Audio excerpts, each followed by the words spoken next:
This is what I see in my backyard in this coldest of weather in January and February.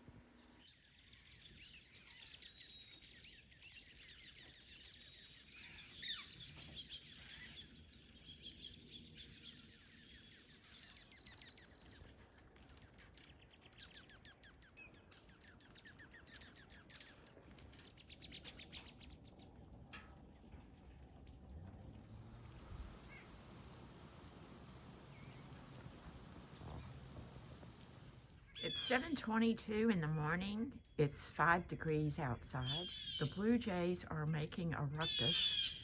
I suspect there's a sharp-shinned or a Cooper's hawk somewhere.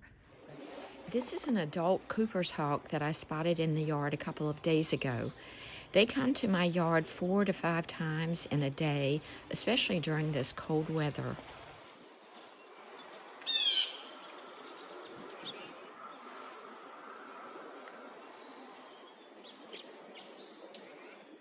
Both the Cooper's hawk and the sharp-shinned hawks frequent my yard because I have so many bird feeders. And I also live along old-growth forest, and that is the perfect habitat for these woodland hawks. Both of these hawks are small and extremely fast, and their predominant diet is small birds. It's 7:27 a.m. The birds are coming back. The threat has left. There was actually a Cooper's hawk, as I suspected. I didn't see him until he was flying away. He was tucked in that pine tree over there. The red-shouldered hawk is still sitting here. What a beautiful hawk. He's looking for something bigger. He's looking for a rodent.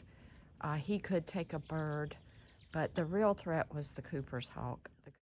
This is actually one of a mated pair that frequent my yard. Quite often I see the two of them perched together.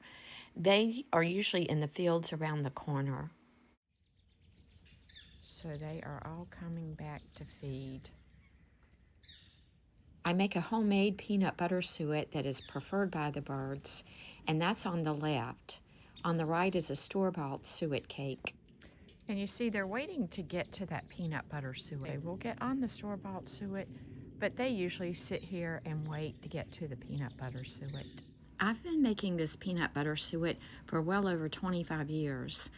The birds love it, they prefer it, it's full of energy, it's great for cold weather, and I love the fact that it attracts a lot of birds, it attracts a large variety of birds, and it even keeps bluebirds in my backyard in spite of being in a wooded setting.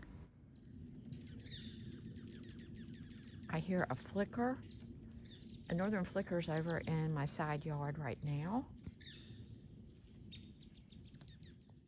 The northern flicker comes to my yard on a daily basis as well. He just loves the peanut butter suet. I think it's just a beautiful bird. And this is a male, you can tell by his mustache.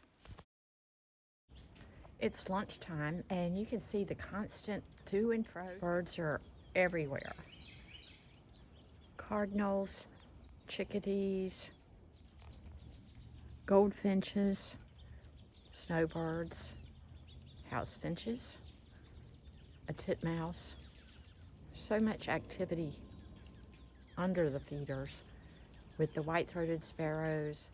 I haven't seen a fox sparrow. I normally see one in the bunch, but I did see a towhee in the bunch the other day, and I was very surprised by that. I was actually filling up the feeders, and a towhee just landed like 2 feet in front of me, as if he's saying, "Here I am, you missed me." This is beneath the feeders on the other side of my yard, where I can see out of my kitchen window. I kept watching for the towhee on this side of the yard because he is a ground feeder, and I finally spotted him under the feeders. I also have a heated source of water outside my kitchen window, and I saw a yellow-bellied sapsucker. Very unusual to see one to come to the water. I only see him occasionally, and it's when it's extremely cold. There are 4 hanging feeders over by my kitchen window, and they're next to a clump of shrubs that provides cover for the birds, and the cardinals hang out in there all day. It's not unusual for me to see as many as 24 cardinals.